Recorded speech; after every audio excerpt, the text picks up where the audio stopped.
What is going on, everybody? Welcome back to the channel. Today we are on, what is it, seventh movie in our Oscar nominations review. This is American Fiction. Wasn't sure what I was getting myself into. I didn't read the book. I didn't really know much about the movie in general. Um, Let me just start off by saying that Jeffrey Wright is fantastic in this movie.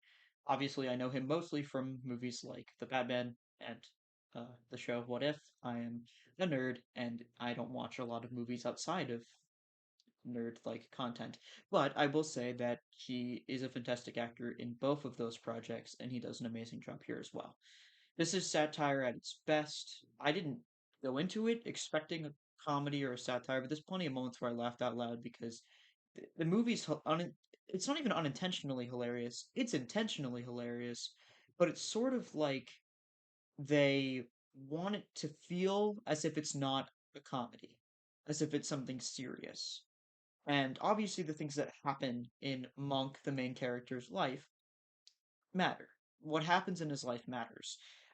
His sister dies. We'll talk about that in just a second.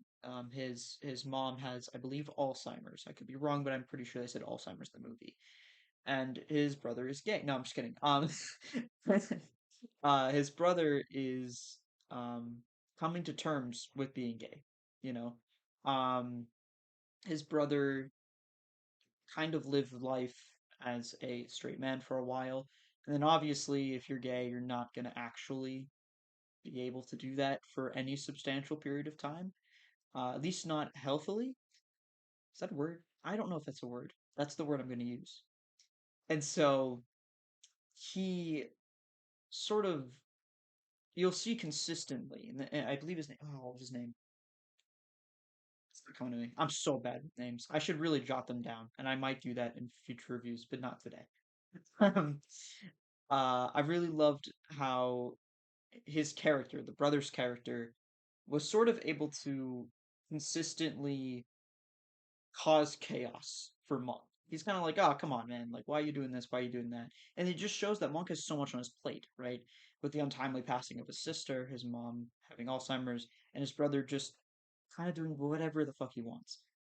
And so he finds escapism in his books, but he also finds a way to make free money. And so he wants to tell a story by satirizing a story, satirize, I don't know, um, by making fun of the black experience that is prevalent in literature, and the fact that like, hey, we don't all just have this one story of the ghetto. It's way more complex than that. And I think that, you know, when Monk's writing, he is real. He's a real character. He's ambiguous in the sense that he's not just on one side of this conversation. He's not just right or wrong. A lot of movies these days tend to frame the protagonist as learning a lesson. And while Monk learns a lesson, he learns a different lesson than what he's doing isn't okay. What he learns is that what he's doing is not okay because of how he lied to other people. He had a girlfriend, her name was Coraline. He sort of just lies to her the whole movie because he's afraid that she'll find out that he wrote this book, and there will be consequences for that because obviously it's a satirization of the black experience.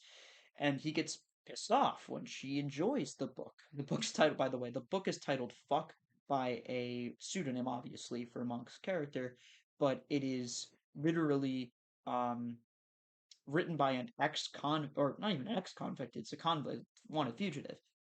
And part of that story is, again, even with this character that he created, the pseudonym he created, he's trying to make a satire out of all the books that he sees people like Sintara, who is sort of the rival author.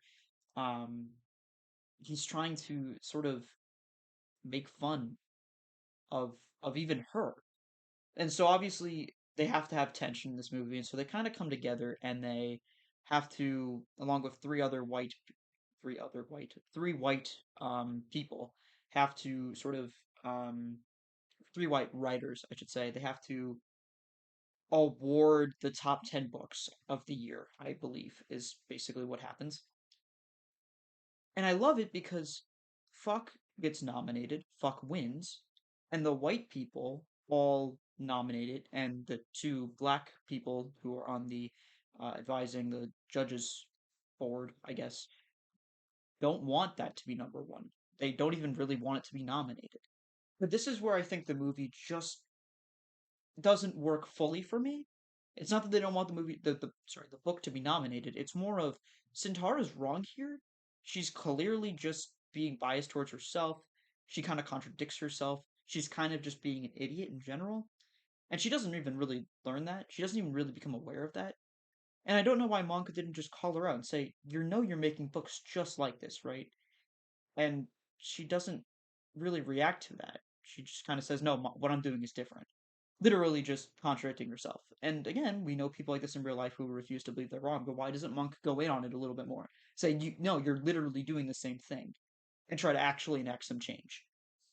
Now, he will enact some change. He ends up going to this guy who wanted the film rights for the book he wrote and said, "Hey, why don't you instead do the film rights based on my life?" But that's right at the climax of the movie, really the ending of the movie. Um, it's a sort of meta approach where he's discussing with the director or the producer, whoever it is, how he wants to finish off this movie. And he says, "Well, why don't we have it end at the award ceremony like it actually did?" And then I revealed that, I have a confession to make. I'm um I forget the fake author's name, but the pseudonym. I'm the pseudonym.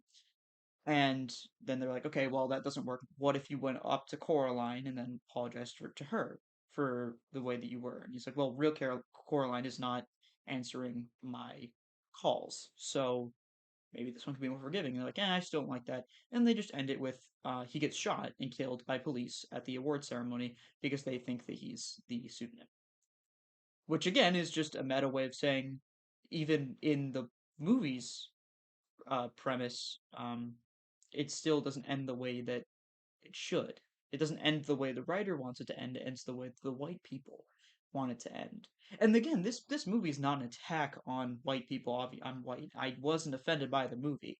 If anything, it kind of opened my eyes and said, well, when I was in middle school and high school, we would read books about the black experience, and I live in a predominantly white area. Yeah, there were a couple of black people in my classes, but it was nothing any. It was never like a huge representation. It wasn't even the representation in the American population. It was less than that. And so we're reading books about things we can't possibly understand. I mean, even at a middle school level, I can't understand that, but at a high school level, I certainly can't. Or opposite. At a middle school level, I certainly can't. High school level, I can sort of understand, but I really can't.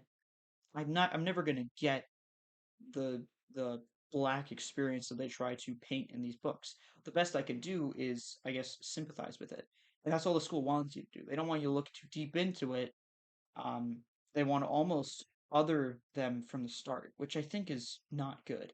And what this movie does is kind of let people in on what black people actually go through and how they react to seeing these very aggressive, raw books.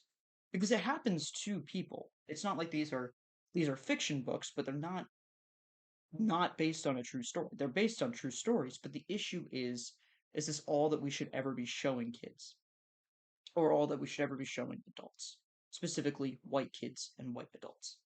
And the movie sort of says, well, no, you shouldn't, because that's not an accurate representation of everybody. It's a misrepresentation. I want to talk about one thing that I noticed in the beginning of the movie, and that was that this movie sort of starts the way it ends by subverting expectations. Like I didn't expect the meta approach fully. I thought it would happen, but I wasn't super sure. And then especially by the end of the movie, I really didn't think it was going to happen. Then boom.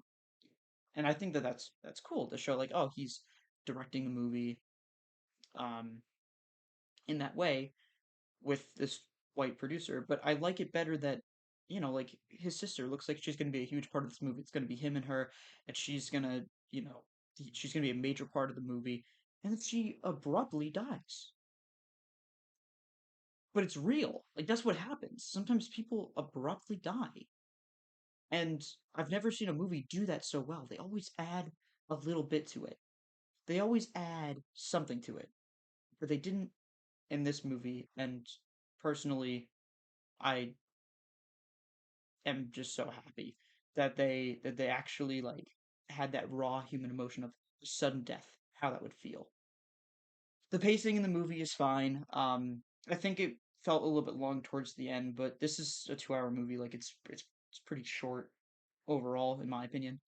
Um, that being said, this is not like the best of best pictures. This is a movie that thematically is probably the richest out of any of these movies. But again, there are things that I don't love about the movie, and it's not the it's not perfect. I think the best picture has to be very, very close to perfect, in my opinion. And this movie doesn't fully have that, but it is really, really good. And I do think that everyone who, if you're doing this and watching all the best pictures with me, you should definitely spend some time on this movie and really think about it. Um, it's a really, really good satire. That being said, I'm going to give it an 8.8 out of 10. Um, it's brilliant. I think it's worthy of Best Picture nominations. I know I said 9 out of 10 is really where you should aim for, but I think an 8.8 will do. So you can round up. That's all I have for you guys. Hope you guys enjoyed the review. Let me know your thoughts on American Fiction in the comments down below. You can like, subscribe, all that good stuff. I love you all. I'll see you guys in the next Oscar nomination review. Peace.